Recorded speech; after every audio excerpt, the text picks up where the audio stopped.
कोई भी सांसद हो, चाहे वो रमेश चंद बिधूड़ी हो, चाहे वो विपक्ष का हो, चाहे भारतीय जनता पार्टी का हो, अगर इस तरह की भाषा सदन में बोलता है उसको सदन से तत्काल निलंबित कर देना चाहिए, कोई हो XYZ हो। और इस टाइप की भाषा सदन में नहीं बोली जानी चाहिए। वो लिखित रूप में माफ़ी मांगे, अदरवाइज उसकी संसद सदस्यता भी ख़त्म होनी चाहिए। रूल एक होना चाहिए सबके लिए, 2 पैरामीटर नहीं होना चाहिए। और बोलिए। लेकिन अभी तक कोई उन पर कार्रवाई नहीं हुई है। उन पर जेपी नड्डा जी ने उनको नोटिस जारी किया है कि 15 दिन के अंदर आप इस पर अपनी स्पष्टीकरण दें।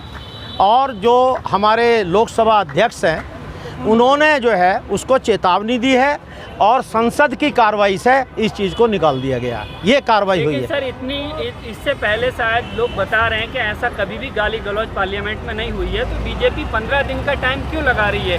जो सामने से दिखाई दे रहा है, लोकसभा स्पीकर ने भी कोई कार्रवाई नहीं की है। विपक्ष ये कह रहा है कि विपक्ष के सांसद होते हैं तो फ़ौरन कार्रवाई कर दी जाती है मामूली सी बातों पर भी, लेकिन यहाँ जो है कार्रवाई में इतनी देरी क्यों की जा रही है? देखिए, ऐसा है, जब आप कोई गलती कर लेंगे तो आप क्या कहेंगे?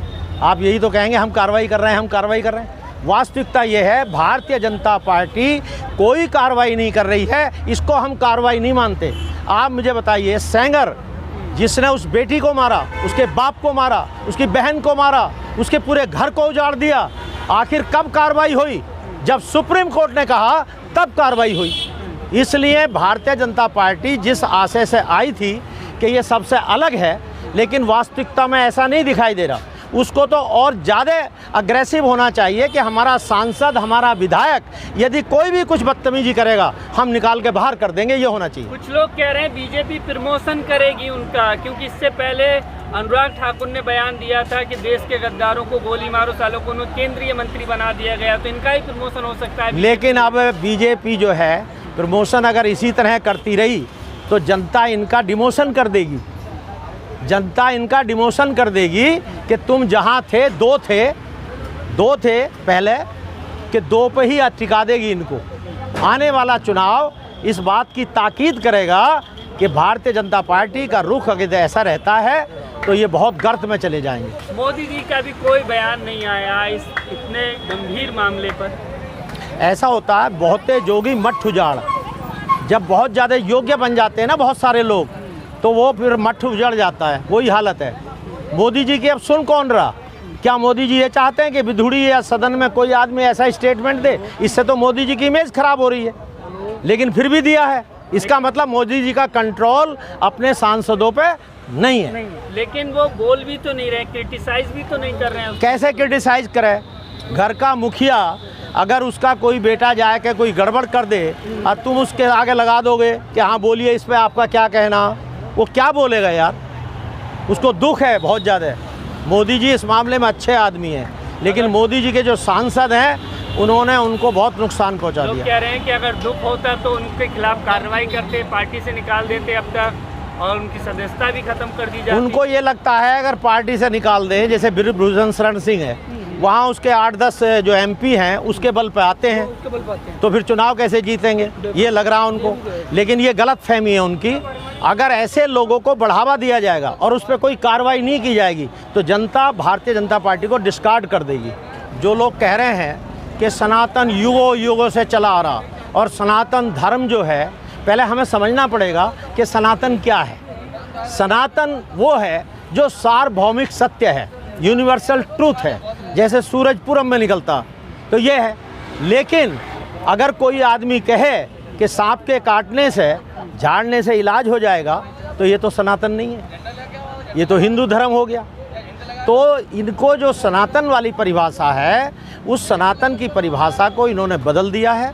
सनातन में किसी को आपत्ति नहीं, हम सारे लोग उससे गवर्न हो रहे हैं, लेकिन जब इसके अंदर झूठ, फरेब, पाखंड और अंधविश्वास ये आ जाता है तो सनातन नहीं रहता। फिर वो उसी बात के लिए कहा, उदय स्टालिन जो बोला है, ये बोला है कि ये कैंसर से भी खतरनाक है, और ये सच है। आप बताइए, दुनिया में कोई ऐसा धर्म बताओ जो एक आदमी में कुछ, इनमें कुछ, दोनों में भेद करता हो, कि आप शेड्यूल कास्ट हैं, आप बैठ नहीं सकते, आप छुआछूत मानेंगे, आप छोटी जाति, आप नीची जाति। अरे एक धर्म को मानने वाले सब पे एक जैसा होना चाहिए। इसमें ये बात कहाँ से आ गई? इसीलिए आज ये हालत हो रही है। नई पार्लियामेंट का उद्घाटन हुआ, राष्ट्रपति द्रौपदी मुर्मू को नहीं बुलाया गया। गलत किया, कह रहे हैं कि पूरी तरीके से गलत किया है। और आज भी जैसे कहते हैं ना, विधवा को अपशगुन होता, वो विधवा हैं, हमारी जो राष्ट्रपति हैं वो विधवा हैं। यही बात लेकिन पहली महिला है देश की, वो पहली महिला बोली जाती है। इसलिए इन्होंने जो किया है गलत किया है, हम उसको कंडम करते हैं। ये है, जनता आने वाले समय में इस बातों का जवाब देगी। मोदी जी कह रहे हैं कि ये इंडिया गठबंधन वाले लोग जो हैं ये सनातन को मिटाना चाहते हैं। देखिए, सनातन से की तो बात ही नहीं, ये ज़बरदस्ती छूटते हैं। सनातन की बात कहाँ हो रही? वो कह रहे हैं कि भैया जैसे महिला आरक्षण बना, आपने विधेयक जारी किया, एक तो लागू नहीं कर रहे आप, 10 साल बाद होगा। आप झूठ बोल रहे हैं, धोखा दे रहे हो पब्लिक को कि महिला आरक्षण विधेयक पास हो गया। अगर पास तो वो माना जाता जब लागू होता। उसमें भी ओबीसी के लोगों को कोई जगह नहीं है, तो ओबीसी के लोग क्यों आएंगे? अब जब सबको ये पता लगेगा अभी 24 के चुनाव में कि भारतीय जनता पार्टी ओबीसी के लोगों से, दलित लोगों से नफरत करती है, संविधान को ख़त्म करने जा रही है, आरक्षण को ख़त्म करने जा रही, तो इनको कौन वोट देगा? वोट तो देंगे नहीं। किसान पहले से ही नाराज़ हैं। साल भर तक किसान बैठे रहे और तब नहीं माने, और बाद में कह दिया हमसे गलती हो गई, हम इन्हें कानून को वापस लेते हैं। 700 किसान जो मर गए, उसका जिम्मेदार कौन है? अरे शर्म आनी चाहिए उनको। 1-1 करोड़ रुपया, एक बच्चे को नौकरी और एक घर दे देते तो भी चलो ये होता। इनके लिए क्या बड़ी बात थी, लेकिन कुछ नहीं दिया, बल्कि उल्टे उन पे गाड़ी चढ़ाया के 6 किसान मार दिए गए। और मोदी जी कह रहे हैं दुनिया भर में भारत की प्रतिष्ठा बड़ी है। मोदी जी कह रहे हैं ना, बाकी तो कोई नहीं कह रहा। अभी जोहान्सबर्ग गए थे दक्षिण अफ्रीका में, उनको कोई लेने नहीं आया, पता है बात आपको? और वहाँ से जब लेने नहीं आए, इन्होंने कहा राष्ट्रपति आएंगे तो जाऊँगा, तब उन्होंने एक राज्य मंत्री को भेजा।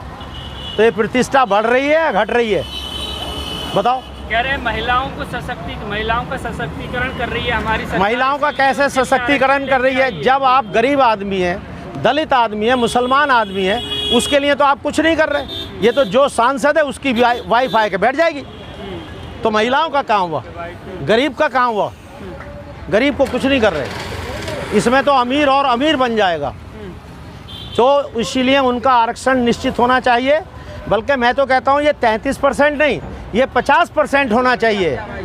और उसमें जो है ओबीसी का कोटा, शेड्यूल कास्ट को तो ऑलरेडी मिला हुआ है, ओबीसी का कोटा भी निर्धारित होना चाहिए। तो क्या लगता है ये तत्काल अभी लागू नहीं होगा? ये लागू तो होगा ही नहीं, ये तो सबको मालूम है। ये होम मिनिस्टर भी कह रहे हैं इस बात को, गृह मंत्री भैया गृह मंत्री भी कह रहे हैं, प्रधानमंत्री का 2024 का जो इलेक्शन है उसको ध्यान में रखते हुए माहौल बनाने के लिए माहौल बनाने के लिए। लेकिन अब माहौल नहीं बन पाएगा।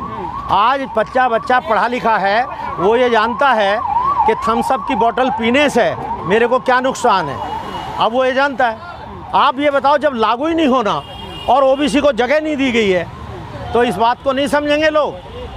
अगर लागू होता तो 2024 में लागू दिखता ना सबको होते हुए। तो ये तो 10 साल होगा, परिसीमन होगा, जनसंख्या की गिनती होगी, तब जाके कहीं होगा, सीटें बढ़ेंगी। तो आज तो 542 सीटें हैं।